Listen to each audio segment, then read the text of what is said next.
Everyone, आप सभी का हमारे एचके अकेडमी चैनल में बहुत बहुत स्वागत है। और आज हम बात करेंगे हायर एजुकेशन में जो आपके 4 कमेटीज और बचती है आफ्टर इंडिपेंडेंस, तो उनके बारे में आज बात कर लेते हैं।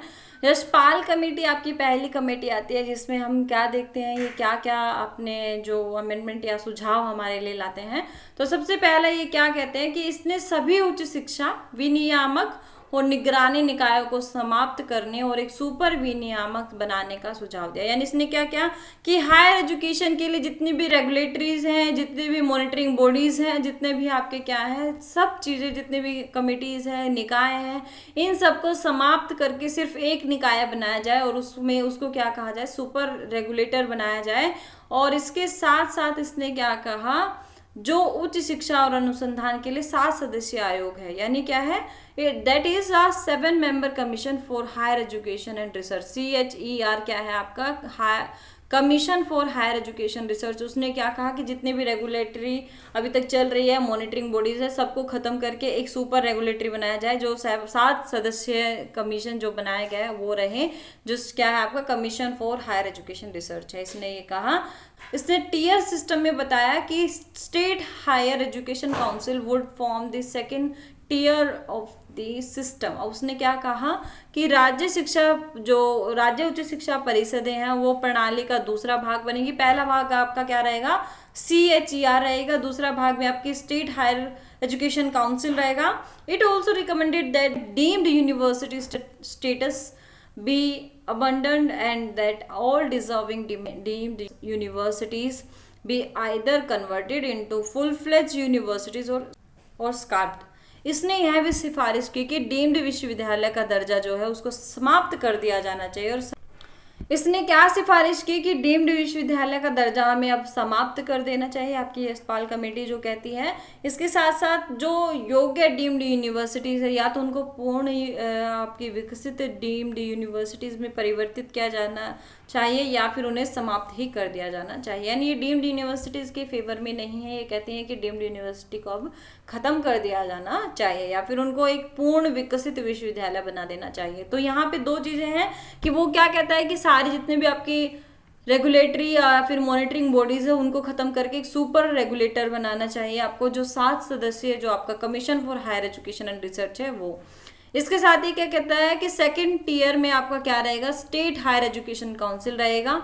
इसके बाद ये क्या कहता है, डीम्ड यूनिवर्सिटीज़ का जो स्टेटस है या जो दर्जा है उसको अब समाप्त कर देना चाहिए, या फिर जो भी आपकी डीम्ड यूनिवर्सिटीज़ है जो डिजर्व करती हैं उनको फुल फ्लेज यूनिवर्सिटी के रूप में दर्जा दे दिया जाना चाहिए, नहीं तो फिर उनको समाप्त कर दिया जाना चाहिए। The committee stressed the need for more attention to undergraduate programs and multidisciplinary approach to learning।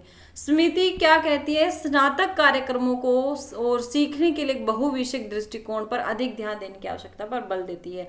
यानी क्या है कि आपको जो अंडर ग्रेजुएट प्रोग्राम है वो बहुत अच्छा रखना चाहिए, और इसके साथ साथ हमें क्या है, एक सिंपल आपकी अप्रोच पर ना रहकर हमें बहुआयामी अप्रोच या फिर बहुविषयक हमें अप्रोच रखनी चाहिए यहाँ पर शिक्षा को प्रमोट करने के लिए। The Yashpal committee also strongly recommended reducing the burden of affiliation of colleges on the university. अब ये भी क्या कहती है कि हमें क्या करना चाहिए, यूनिवर्सिटीज़ के ऊपर जो आपके एफिलिएटेड कॉलेजेस हैं उनका बर्डन बहुत कम कर देना चाहिए। And GRE likes tests be evolved for university education recommendations of Yashpal committee and National Knowledge Commission emanated from realization that fragmentation of various field of knowledge in higher education led to inadequate growth of interdisciplinary learning।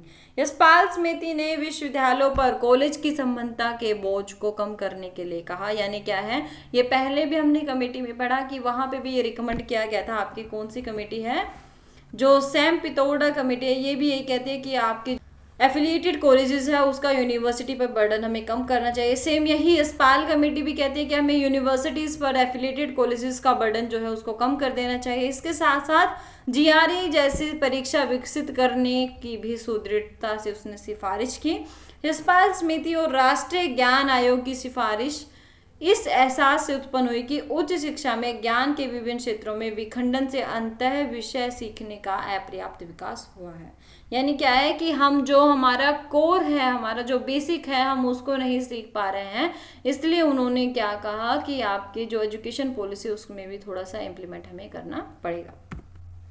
Next आता है आपका Sharma committee, काफी important है, ध्यान दीजिएगा। Setup under professor M Sharma, ये ध्यान रखना है इनका नाम, प्रोफेसर एम शर्मा के अंडर इसको स्थापित किया जाता है। It deliberates upon the development of science and technology education. ये किसको प्रमोट करने की बात करता है, या ये है भारत में विज्ञान और प्रौद्योगिकी शिक्षा के विकास पर विचार विमर्श करती है।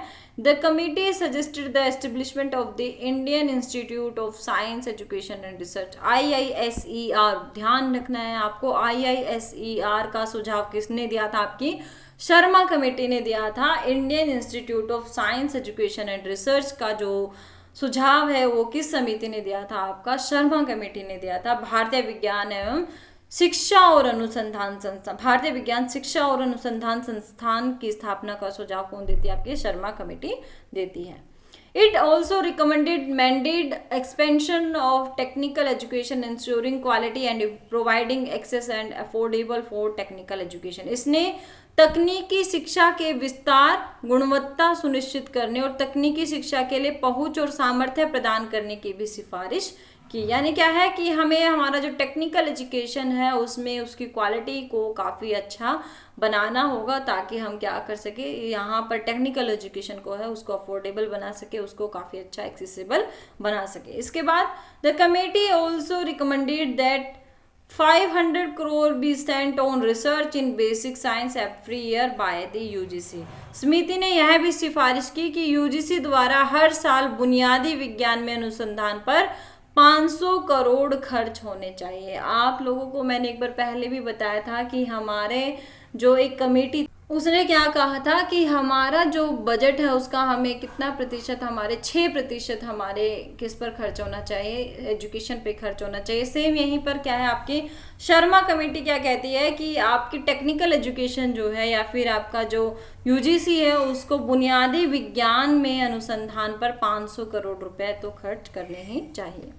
फिर आता है डॉक्टर अनिल ककोडकर कमेटी। अब ये क्या है, it was constitute to recommend strategies improving technical education in the country. ये भी क्या है, देश में तकनीकी शिक्षा में सुधार के लिए रणनीतियों की सिफारिश करने के लिए इसका गठन किया गया था। It recommended that 2% budget in every institution B marked for research. इसने प्रत्येक संस्थान में 2% बजट अनुसंधान के लिए निर्धारित किया जाना चाहिए, इसकी सिफारिश की। फिर आता है आपका KB पवार कमेटी।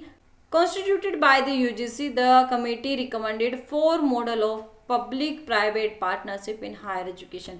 UGC द्वारा गठित की गई थी आपकी KB पवार कमेटी। समिति ने उच्च शिक्षा में किसकी भागीदारी की बात की, PP मॉडल की भागीदारी की बात की, यानी पब्लिक प्राइवेट पार्टनरशिप या फिर सार्वजनिक निजी भागीदारी के 4 मॉडल की इसने सिफारिश की।